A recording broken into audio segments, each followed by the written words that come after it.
Hello everyone, welcome to my channel Mohit search lecture. Students, सभी बच्चों के एग्जाम्स हो चुके हैं जो क्लास 10th से क्लास 11th में प्रमोट हो रहे हैं। तो बच्चों, आज मैं यहाँ पर आप लोगों के लिए इसी के ऊपर एक वीडियो लेके आया हूँ, क्योंकि यहाँ पर सबसे बड़ी प्रॉब्लम जो बच्चों को आ रही है क्लास 11th में जो अभी अभी प्रमोट हुए हैं कि सर स्ट्रीम कैसे हम सिलेक्ट करें।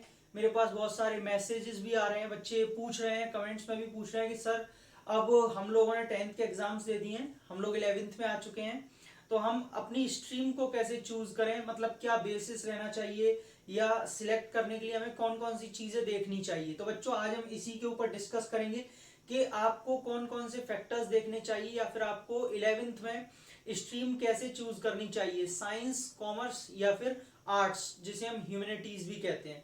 तो ठीक है बच्चों, आज हम इसी के ऊपर टॉपिक पर बात करेंगे, यहाँ पर stream selection after class 10th। तो चलिए स्टार्ट करते हैं। देखिए, होता क्या बच्चों कि आप लोग जब यहाँ पर स्ट्रीम चूज करने की बात आती है तो इसमें काफी सारी चीजें, फैक्टर जो है मायने रखती हैं। जैसे कुछ बच्चे क्या है, अपने पहले पेरेंट्स से भी डिस्कस करते हैं या फिर पेरेंट्स उनको बताते हैं कि बेटा ये वाली स्ट्रीम आप ले लीजिए, है ना, या आपको आईआईटी करनी है तो उसके लिए आपको साइंस ही लेना पड़ेगा, या फिर आपको सीएस करना है तो आपको कहीं ना कहीं कॉमर्स लेना पड़ेगा, या आपको आगे जाके आईएएस करना है, यूपीएससी या फिर किसी कॉम्पिटेटिव एग्जाम में बैठना है तो आपको यहाँ पर ह्यूमैनिटीज लेनी होगी। तो बच्चों, मेरा अपना मानना यह है कि आप सीनियर से डिस्कस करते हैं, अपने पेरेंट्स से डिस्कस करते हैं, अपने फ्रेंड्स के हिसाब से भी देखते हैं। कुछ बच्चों का तो यही है कि मेरा फ्रेंड साइंस ले रहा है तो मैं भी साइंस ही लूंगा, मेरे फ्रेंड ने जो है कॉमर्स लिया तो मैं भी कॉमर्स लूंगा। लेकिन बच्चों, ऐसा नहीं होना चाहिए। मेरा अपना मानना ये है कि आपका ये जो डिसीजन है स्ट्रीम चूज करने का, ये आपका होल एंड सोल आप ही का होना चाहिए। आपका कैसे, अब आपको क्या क्या चीजें देखनी चाहिए, आप ही का डिसीजन होना चाहिए कि मुझे कौन सी स्ट्रीम लेनी है। जिसके लिए सबसे पहले आप ये देखिए कि what do you want to be, मतलब आप क्या बनना चाहते हैं, क्या करना चाहते हैं। जैसे मैं कई बार बच्चों से पूछता हूं कि बेटा आपको क्या करना है, तो कुछ बच्चे कहते हैं सर मुझे आईआईटी करना है ना, मुझे इंजीनियरिंग करनी है, तो आईआईटी करना पड़ेगा ऑफकोर्स। या फिर कोई बच्चा कहता है कि सर मुझे डॉक्टर बनना है ना, कोई बच्चा कहता है सर मुझे आईएएस बनना है। तो सबसे पहले आप ये देखिए कि आप करना क्या चाहते हैं, या कोई प्राइवेट जॉब करनी है या फिर जो भी करना है। कुछ बच्चे कहते हैं सर मुझे सीए बनना है, सीएस करनी है, सीए करनी है ना। तो बच्चों के क्या है, अपने अपने ड्रीम्स होते हैं। सबसे पहले क्या होता है कि बच्चों के माइंड में एक सेटअप ये होना चाहिए, माइंड मेकअप आपका ये होना चाहिए कि आपको करना क्या है या आपको बनना क्या है। और देखिए, कुछ बच्चे कहते हैं सर अभी हमने डिसाइड नहीं किया। बेटा, 10th के बाद ही आपको डिसाइड कर लेना चाहिए कि आपको क्या बनना है। ये बहुत बड़ा जो है रोल आपको 10th के बाद ही अपना देख लेना चाहिए, क्योंकि 10th के बाद जो आप स्ट्रीम सिलेक्ट करते हैं ये बहुत मायने रखता है आप जो आगे करना चाहते हैं। ठीक है, तो पहली चीज तो ये आती है कि आपको करना क्या है। अब जैसे आईआईटी करनी है तो सीधी सी बात है साइंस स्ट्रीम लीजिए, है ना। आपको अगर सीएस करना है तो कॉमर्स लीजिए। आपको अगर यहाँ पे आईएएस बनना है तो आप यूपीएससी यानी कि आर्ट्स की स्ट्रीम लीजिए, यूपीएससी या फिर पीसीएस, आपको जो भी क्लियर करना है तो आप ह्यूमैनिटीज लीजिए, जिसमें आपको सोशल साइंस पढ़ाई जाएगी, एसएसटी पढ़ाई जाएगी। अभी से आप एसएसटी पढ़ते हुए चलेंगे तो आपको आगे जाके फायदा होगा। आपको अगर डॉक्टर बनना है तो आप पीसीबी लीजिए मैथ्स की जगह, है ना। तो बच्चों, यहां पर एक फैक्टर तो ये होता है कि आपको क्या करना है, ठीक। लेकिन बच्चों, एक दूसरा फैक्टर और आता है, जो आता है इंटरेस्ट। कैसे?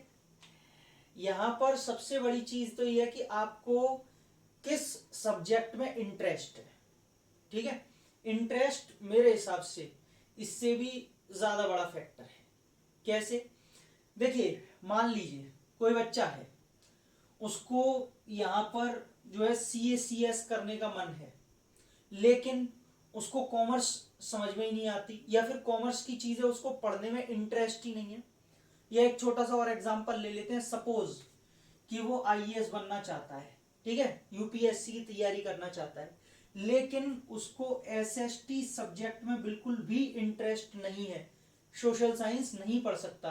तो बेटा, अगर वो यहाँ पर ये आपका आर्ट्स ले भी लेता है, अगर वो यहाँ पे ह्यूमैनिटीज ले लेगा तो क्या होगा, एसएसटी तो उसको पढ़ने में इंटरेस्ट ही नहीं है, तो उसका यहाँ पर सक्सेस होने के चांसेस बहुत ही कम हो जाएंगे।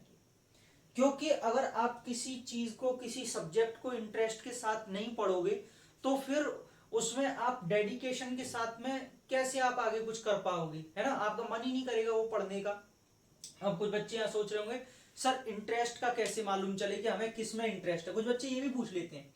बेटा इंटरेस्ट का सीधा सीधा सा यहाँ पर एक तरीका यही है कि जैसे मान लीजिए मैं आपसे बोलूं कि आपको यहाँ पर मैथ्स पढ़नी है या आपको बायोलॉजी पढ़नी है, दो सब्जेक्ट ले लेते हैं, ठीक है बेटा।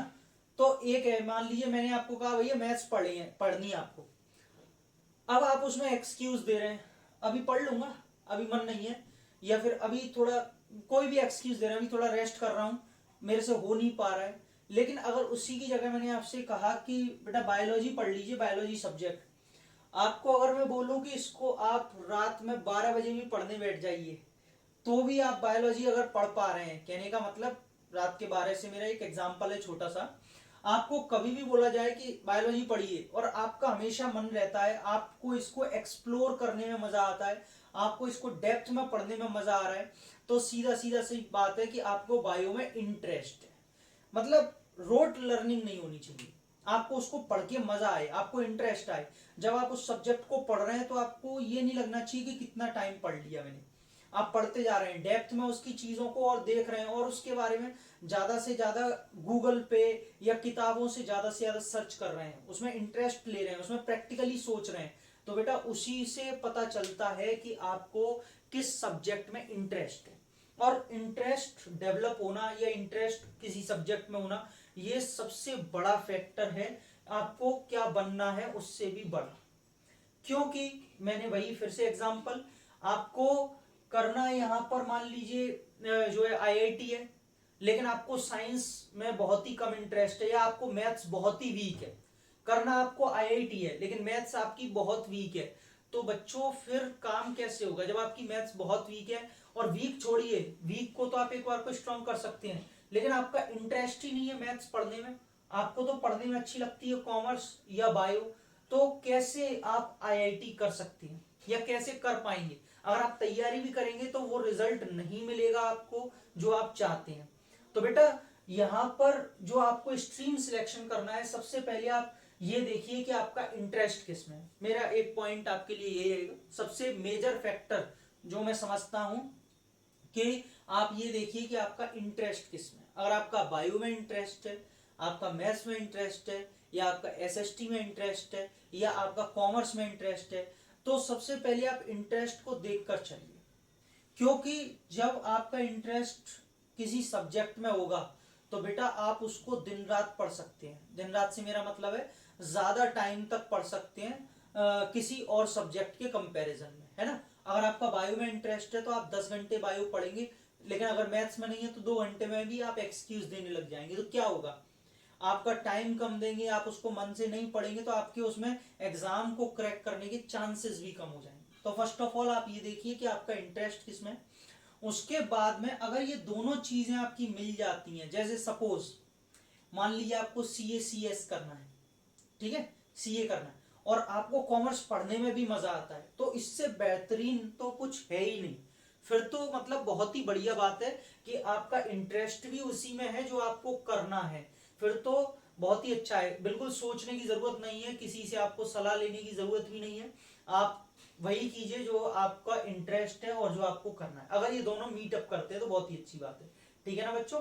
तो ये कुछ 2-3 फैक्टर्स होते हैं जो मेरे हिसाब से मायने रखते हैं स्ट्रीम सिलेक्ट करने में। आप बिल्कुल मत देखिए कि आपके पेरेंट्स क्या चाहते हैं, क्या बनाना चाहते हैं आपको, या क्या वो आपसे एक्सपेक्ट करते हैं। आपके फ्रेंड्स क्या कर रहे हैं उसको भी बिल्कुल मत देखिए। आपके सीनियर्स आपको सलाह दे रहे हैं, वो ठीक है लीजिए उनसे या अपने पेरेंट्स से डिस्कस कीजिए, लेकिन मेरे हिसाब से ये डिसीजन आपका खुद का होना चाहिए। और वो डिसीजन मेकर जो आप हैं, तो डिसीजन कैसे लेंगे, आप कुछ चीजों को देखिए, ठीक है, समझ में आया। तो बेटा यहाँ पर ये कुछ चीजें थी जो मैंने आपको बताई स्ट्रीम सिलेक्शन के लिए बहुत कारगर हैं। सबसे पहले आप इन पर सोचिए, आप 4 दिन 6 दिन 8 दिन आराम से लीजिए, इस पर सोचिए कि हाँ मैं क्या करना चाहता हूँ या मेरा किस पे इंटरेस्ट है, उसके बाद ही कोई डिसीजन लीजिए। और इस तरीके से आपको अपनी स्ट्रीम को चूज करना चाहिए क्लास 10th के बाद। और 11th में स्ट्रीम सही चूज करना बहुत मायने रखता है, क्योंकि अगर आप सही स्ट्रीम चूज करते हैं तो आगे जाके आपको बेनिफिट होता है। अब आपने मान लीजिए ले तो ली साइंस, लेकिन आगे जाकर आपसे 12th के बाद में साइंस में कुछ भी नहीं हो पा रहा है, आपका इंटरेस्ट ही नहीं है, आप उसको नहीं जो है कर पा रहे हैं, इतना नहीं झेल पा रहे हैं, तो फिर कैसे होगा? फिर आप सोचेंगे यार इससे तो मैं सीए करना है तो मैं कॉमर्स ले लेता, ये ज्यादा सिंपल रहती। तो बच्चों, बाद में गलती होने की बजाय पहले ही आप सोच लीजिए, भले 2 4 6 8 दिन आराम से सोचिए, लेकिन उसके बाद ही जो है स्ट्रीम को चूज करिए। ठीक है बच्चों, तो एक छोटा सा वीडियो था जो मुझे लगता है कि जरूरी था आपके बीच में लाना, और ये चीजें मायने रखती हैं। इसीलिए अगर आपको वीडियो अच्छा लगा हो तो please like share and subscribe करें, और बेल आइकन को हिट कर लीजिए ताकि आपको सारे नोटिफिकेशन मिले। Thank you so much.